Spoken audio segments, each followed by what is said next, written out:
when Nikola Tesla was in his late 80s, very old man, he was given a big awards dinner in New York where the world was thanking him for all the incredible things that he had given to the world. And he said, Nikola Tesla spoke to the audience, and he said, I have to tell you how I got my ideas to do what I've done. He said, every evening before bed,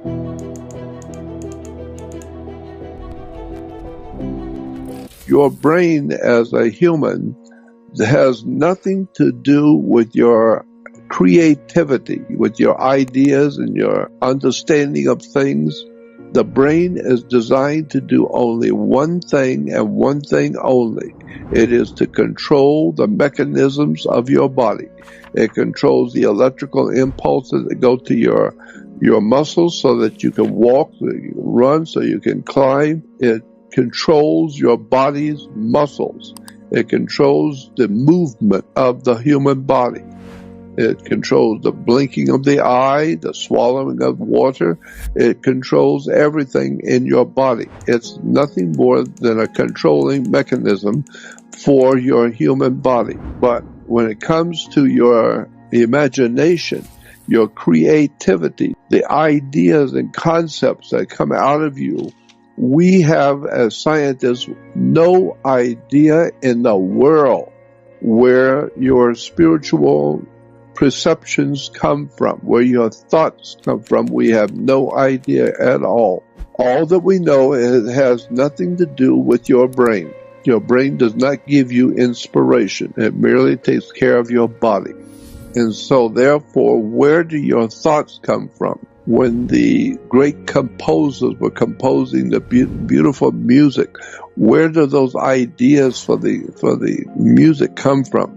When you get people who are writing profoundly important books, and we say they were truly inspired, where we know it wasn't in their mind, it came from outside of their brain. So it implies that our inspiration is we are being overshadowed, is the term that I use. Overshadowed by some kind of a higher intelligence in the universe.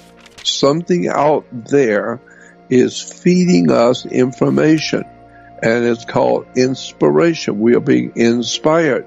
And some people are just naturally pick up on inspiration from out there, wherever it comes from, and they can create beautiful music, beautiful art. They can design rockets. They can design lasers, televisions, all kinds of strange and wonderful imaginations in the human mind, but it does not come from your brain. It comes from out there.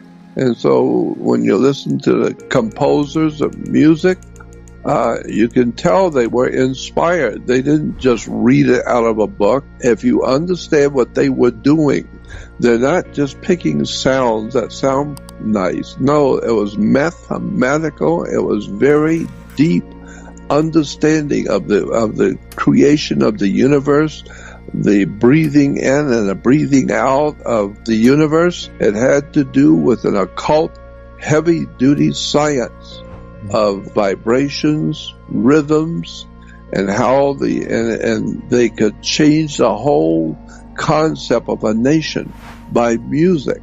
I mean, the Germans used the music from Wagner, and it inspired, and America has music that inspires the nation because there is some kind of a mathematical science to it. There's a science to putting music together. And of course, in Hollywood, you have what is called programmed music. In a movie, when something evil is going to happen, you get a certain kind of music.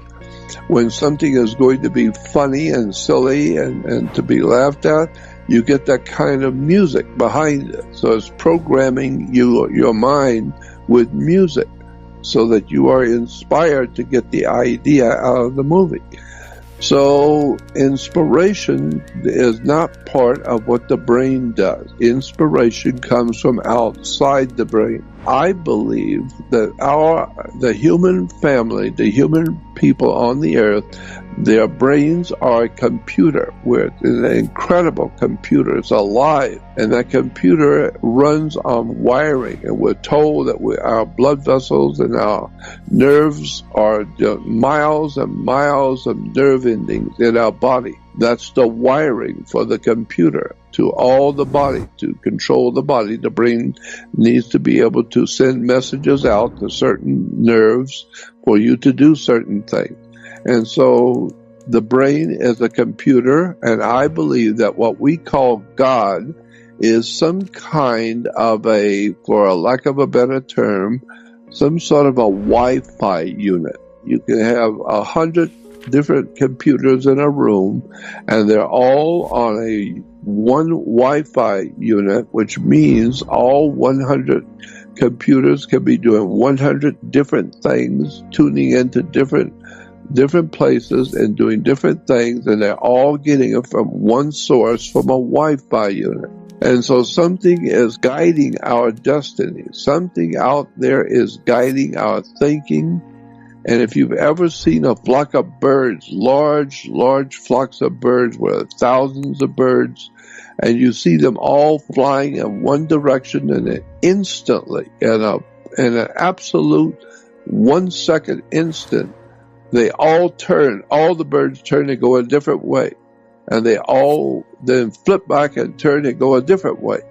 How come all of the birds knew to turn at that very 1 second point, and they all turned and went a different way together, like the fish do? We call it schools of fish.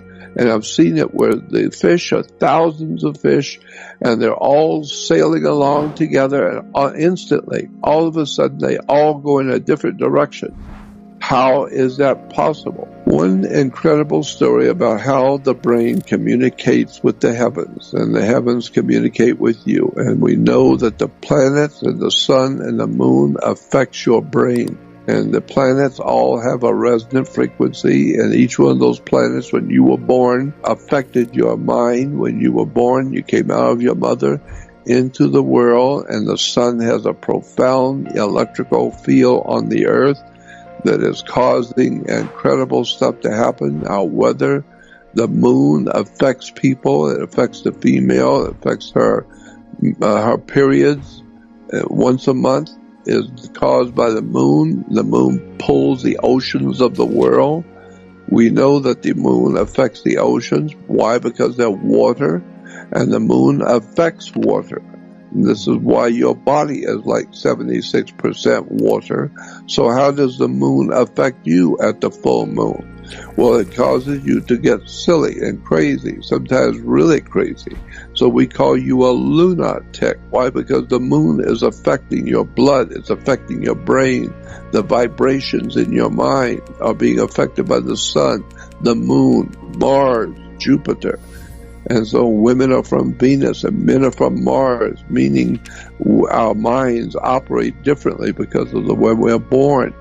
And who we are and the vibrations in the brain. It's a very big subject about inspiration. And the inspiration comes from out there. When Nikola Tesla was in his late 80s, very old man, he was given a big awards dinner in New York where the world was thanking him for all the incredible things that he had given to the world. And he said, Nikola Tesla spoke to the audience, and he said, I have to tell you how I got my ideas to do what I've done. He said, every evening before bed, I will put a notepad on the little table next to my bed with a pen or a pencil. And he said, and every morning when I wake up, there's a written invention on the pad. Somebody comes into my room at night and writes down an invention. And the next morning I get up and it's all written out for me. And so I just go to my laboratory and follow the instructions, and I invented radio, or I invented alternating current, or I made this invention or that invention.